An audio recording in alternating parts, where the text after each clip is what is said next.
और बाबा साहब के कुछ ऐसे अंश भी हैं कि आज बाबा साहब की तस्वीर के सामने आप खुद आत्मसात करिए। आए हुए बंधुओं, अधिवक्ता बंधुओं, मैं किसी का नाम नहीं ले पा रहा था, भाई अंजनी प्रकाश जी उपाध्यक्ष मत का चुनाव लड़ रहे हैं, इनका भी मूल्यवान समय था, इसलिए मैंने कहा कि इनको कहीं और जाना होगा, इसलिए किसी का नाम नहीं लिया, बुरा न मानिए। सभी मेरे बड़े भाई छोटे भाई हैं, अध्यक्ष जी, और हम लोगों ने इसको 25-26 साल से संगठन को चलाया।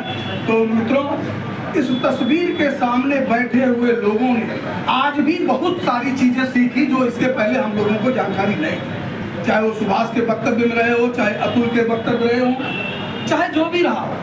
तो बाबा साहब के साथ इनके बचपन में, इनके छात्र जीवन में, इनके राजनीतिक जीवन में जो भेदभाव हुआ, चाहे वो कलकत्ता से चुनाव हरा दिए गए हों, चाहे जो भी रहा हो, बाबा साहब, आज दुनिया खड़ी है कि बाबा साहब के मुकाबले और कोई नहीं है। लेकिन आजाद भारत में भी बाबा साहब को जो सम्मान मिलना चाहिए था उसे मिलने में कितना वर्ष लग गया। भाई अंजनी जी, इन्हें 1989-90 में जाकर के संसद के केंद्रीय कक्ष में आपकी आदमकद प्रतिमा लगवाई। इतने दिनों के बाद भी, इतना योगदान होने के बाद भी इनके साथ ये भेदभाव रहा। भारत रत्न की उपाधि भी इन्हें बहुत बाद में मिली, जो पहले मिल जानी चाहिए थी। भारत का संविधान मिला, संविधान में आज उस समय नहीं, उस समय से सैकड़ों वर्ष तक की जो समस्याएं हैं उसका समाधान नहीं। सारे वंचित समाज के लोगों को हक और अधिकार दिलाने की पूंजी उनके पास संविधान में है। लेकिन आपको मालूम होगा कि जब संविधान बन करके तैयार हो गया था और उस समय 48 घंटे चर्चा हुई कि संविधान कैसा है, तमाम लोग बैठे थे, सरदार पटेल जी भी बैठे थे और भी पंडित जवाहरलाल नेहरू बैठे थे, तो बाबा साहब ने यही कहा था, संविधान कैसा है यह निर्भर करेगा लागू करने वालों पर। जैसा लागू करने वाले चाहेंगे संविधान उसी ढंग से पढ़ेंगे। तो आपके साथ अभी देखिए, बाबा साहब के संविधान में 16(4) में है रिजर्वेशन की व्यवस्था है, लेकिन इसके लिए मनोनीत जो हैं, जो मनचाहे लोग हैं, वो लोग जाकर के न्यायाधीश के रूप में, न्यायमूर्ति के रूप में संविधान की उसके संविधान में दिए गए आरक्षण की व्यवस्था की समीक्षा करते हैं। बार बार ये कहते हैं कि आर्थिक रूप से होना चाहिए, सामाजिक रूप से बाबा साहब की दी हुई व्यवस्था को आरक्षण मिलने में हमको, जब पहले काका कालेलकर की रिपोर्ट लागू हुई थी, तैयार होकर के कमीशन की रिपोर्ट आई थी, उसे रद्दी बस्ते में डाल दिया गया। फिर कहा गया परिस्थितियां बदल गई। 1978 में जब मंडल बीपी मंडल के नेतृत्व में एक कमीशन बनाया गया, उसको भी लागू करने में लोगों के छाती पर सांप लौट रहे थे। फिर जाकर के जब बाबा साहब के चाहने वाले लोगों ने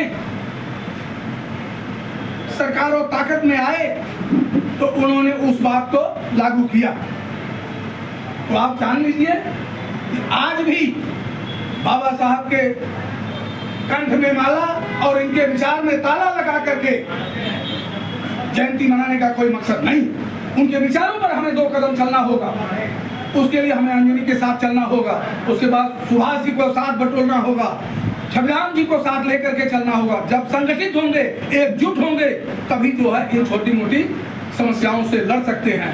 और शिक्षित जब तक नहीं होंगे तब तक अंधविश्वास से और हमको पीछे ढकेलने वाली परंपराओं से हम उबर नहीं पाएंगे। ये परंपराएं हैं, ये अंधविश्वास है जो हम लोगों को आज इतना पीछे ढकेल रही है।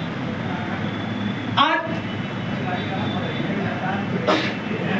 समाज की कौन सी व्यवस्था है आप देख रहे हैं। अगर बाबा जी होते आज हम लोगों के बीच, तो जो सामाजिक, धार्मिक, राजनीतिक अव्यवस्था है, ये खुद कहते हैं कि मैं फिर से लिखूंगा, आप अब मोटी कलम से लिखूंगा, तब पढ़ना। उन्हीं बुराइयों के बदौलत आपने 1956 में अपने जीवन में एक नया रूपांतरण किया और धार्मिक रूप से इन्होंने एक परिवर्तन किया और बौद्ध धर्म स्वीकार कर लिया 1956 में। उन्हें बुराइयां नजर आ रही थी, ये धार्मिक उन्माद, धार्मिक कट्टरवाद और जो अंधविश्वास की परंपराएं हैं, ये हमारे देश के निवासियों को पीछे धकेल रही। हमारे देश की जो मौलिक और आधारभूत समस्या समस्याएं हैं उनसे लड़ने के बजाय हमें परंपराओं के रूप में धकेला जाता है कि ये परंपरा रही है। और परंपराएं कैसी रही हैं? हमारी बहन बेटी बैठी है स्वतंत्रता जी, याद होगा कि पहले सती प्रथा जैसी व्यवस्था थी। सती प्रथा, पति के मर जाने पर पत्नी को भी जल जाना ही था, इस तरह की परंपरा थी, कोई व्यवस्था नहीं थी। तो बाबा साहब ने उन सब चीजों को मिला करके, उनसे सीख लेकर के एक परंपरा को हटा करके अंधविश्वास से आपको उबारने के लिए संदेश दिया कि शिक्षित हो जाओ तो सारी समस्याएं अपने आप हल हो जाएंगी। और उन्होंने ही कहा था, शिक्षा शेरनी का वह दूध है जो पिएगा वही दहाड़ेगा। बाबा साहब की मृत्यु के बारे में सुभाष बाबू और ये लोग जिन्होंने बहुत गहराई से पढ़ा होगा, आप जानते हैं, वो भी एक षड्यंत्र का हिस्सा रहा। तो आज वही बाबा साहब हमारे बीच प्रासंगिक हैं। हमें जब 1956 में आपने बौद्ध धर्म स्वीकार किया, लेकिन बाबा साहब तो वहीं कमजोर हुए। बौद्ध धर्म हिंदुस्तान से पैदा होकर के पूरी दुनिया में फला फूला, मगर हमारे हिंदुस्तान में वो कमजोर पड़ा। उसकी बनस्पत क्यों? क्योंकि बौद्ध धर्म में जात व्यवस्था नहीं थी। तो ये आप यकीन करिए कि आप रिजल्ट निकालिए, आप हमारे सब विद्वजन हैं, विद्वान अधिवक्ता हैं, कि यहाँ पर जाति जो है धर्म पे हावी पड़ गई। अगर जाति व्यवस्था बौद्ध धर्म में भी होता तो बौद्ध धर्म बड़ी मजबूती के साथ लड़ता, जबकि तमाम छोटी मोटी समस्याओं का समावेश, उसका समाधान बौद्ध धर्म में है। भगवान बुद्ध, बाबा साहब के विचार, बाबा साहब के लिखे हुए वो पुस्तक जिसे हम लोगों ने धार्मिक पुस्तक नहीं बोझ समझा। कहाँ ये पढ़े लिखे की बात कर रहे हैं, कहाँ ये कानून संविधान की बात करते हैं। हमारे यहाँ तो बाबा ये बताया करते थे। आप बताइए, ऐसी ऐसी चीजें हैं, बुरा न मानिएगा मेरे एक सर 25-25 साल के नौजुवक कहते हैं मेरी सीधे ऊपर वाले से बात हो रही है। कौन शास्त्री हूँ मैं, पर्ची निकालता हूँ, कौन है मैं, क्या करते हैं आप भी जान सकते हैं। क्षमा कीजिएगा अगर किसी को मेरी बात से कोई ठेस लगे, लेकिन ये अंधविश्वास है, ये कट्टरवाद है, ये हम लोगों के मानसिक गुलामी का प्रतीक है।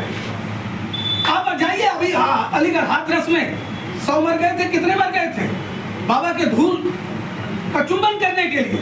बताइए, अगर 100 व्यक्ति, 100 भक्त, 100 उनके मानने वाले, 100 अनुयायी अपनी जान गंवा दिए तो अंधभक्त नहीं, अंधापन नहीं है, क्या है? अगर वो शिक्षित होते तो सोचते कि इतनी भीड़ में क्यों जाए, फिर बाबा जी मिलेंगे ही, लंबी बहुत उम्र है, कहीं जाकर के। इस तरह से तमाम जो आज भी विद्यमान हैं, उन बुराइयों से लड़ने के लिए आपके विचार को माध्यम बनाना होगा। छबराम जी और अंजनी प्रकाश जैसे लोगों को साथी बनाना पड़ेगा।